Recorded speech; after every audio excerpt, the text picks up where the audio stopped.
Landscape of the Soul.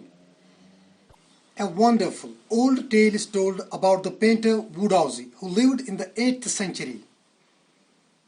His last painting was a landscape commissioned by the Chong Emperor Zhongzong to decorate a palace wall. The master had hidden his work behind a screen so only the emperor would see it.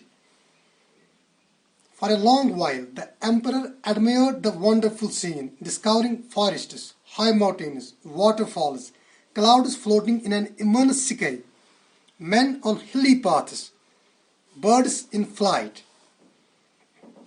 "Look, sire," said the painter, "in this cave, at the foot of the mountain, dwells a spirit." The painter clapped his hands, and the entrance to the cave opened. "The inside is splendid, beyond anything words can convey. Please, let me show your majesty the way." The painter entered the cave, but the entrance closed behind him, and before the astonished emperor could move or utter a word, the painting had vanished from the wall. Not a trace of Wudaozi's brush was left, and the artist was never seen again in this world. Such stories played an important part in China's classical education. The books of Confucius and Zhuangzi are full of them. They helped the master to guide his disciple in the right direction. Beyond the anecdote, they are deeply revealing of the spirit in which art was considered. Contrast this story or another famous one about a painter who wouldn't draw the eye of a dragon he had painted for fear it would fly out of the painting, with an old story from my native Flanders that I find most representative of Western painting. In 15th century Antwerp, a master blacksmith called Quentin Matses fell in love with a painter's daughter. The father wouldn't accept a son-in-law in such a profession, so Quentin sneaked into the painter's studio and painted a fly on his latest panel with such a delicate realism that the master tried to swat it away before he realized what had happened. Quentin was immediately admitted as an apprentice into his studio.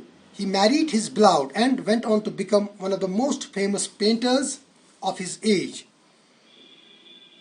These two stories illustrate what each form of art is trying to achieve.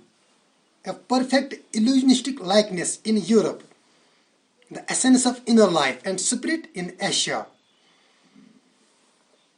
In the Chinese story, the emperor commissions a painting and appreciates its outer appearance, but the artist reveals to him the true meaning of his work. The emperor may rule over the territory he has conquered, but only the artist knows the way within. Let me show the way, the Tao, a word that means both the path or the method and the mysterious works of the universe. The painting is gone, but the artist has reached his goal beyond any material appearance. A classical Chinese landscape is not meant to reproduce an actual view, as would a Western figurative painting. Whereas the European painter wants you to borrow his eyes and look at a particular landscape exactly as he saw it from a specific angle. The Chinese painter does not choose a single viewpoint. His landscape is not a real one, and you can enter it from any point, then travel in it. The artist creates a path for your eyes to travel up and down, then back again in a leisurely movement. This is even more true in the case of the horizontal scroll, in which the action of slowly opening one section of the painting, then rolling it up to move on to the other adds a dimension of time which is unknown in any other form of painting. It also requires the active participation of the viewer who decides at what pace he will travel through the painting, a participation which is physical as well as mental.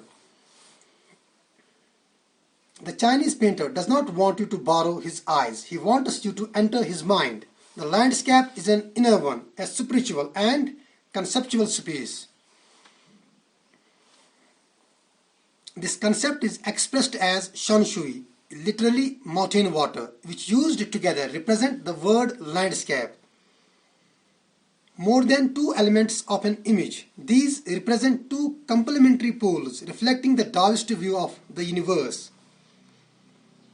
The mountain is yang, reaching vertically towards heaven, stable, warm, and dry in the sun, while the water is yin, horizontal and resting on the earth, fluid, moist, and cool.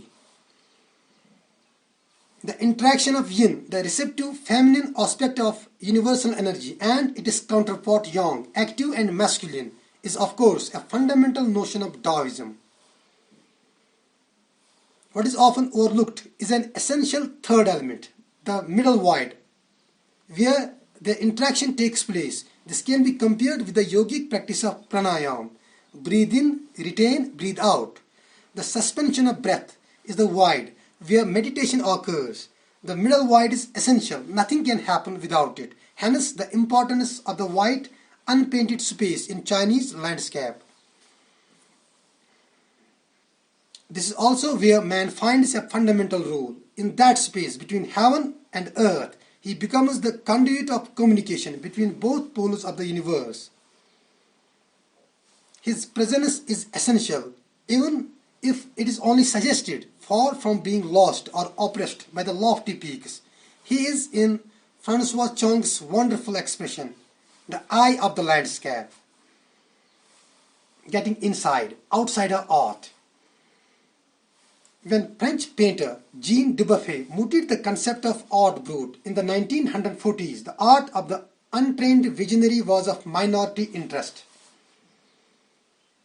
From its almost veiled beginnings, outsider art has gradually become the fastest growing area of interest in contemporary art internationally. This genre is described as the art of those who have no right to be artists, as they have received no formal training, yet show talent and artistic insight. Their works are a stimulating contrast to a lot of mainstream offerings. Around the time Dubuffet was propounding his concept, in India an untutored genius was creating paradise. Years ago, the little patch of jungle that he began clearing to make himself a garden, sculpted with stone and recycled material, is known to the world today as the Rock Garden at Chandigarh. Its 80-year-old creator, director Nek Chand, is now hailed as India's biggest contributor to outsider art.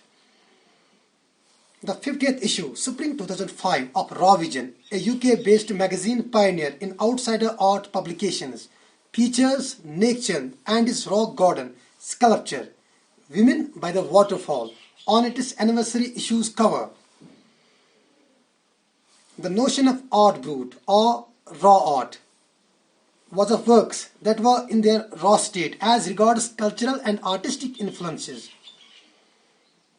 Anything and everything, from a tin to a sink to a broken down car, could be material for a work of art, something Nek Chand has taken to dizzying heights. Recognizing his art as an outstanding testimony of the difference a single man can make when he lives his dream, the Swiss Commission for UNESCO will be honoring him by way of a European exposition of his works.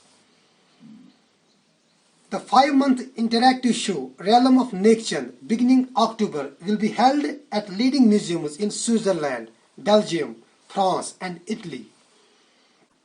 The biggest reward is walking through the garden and seeing people enjoy my creation, Nek Chand says.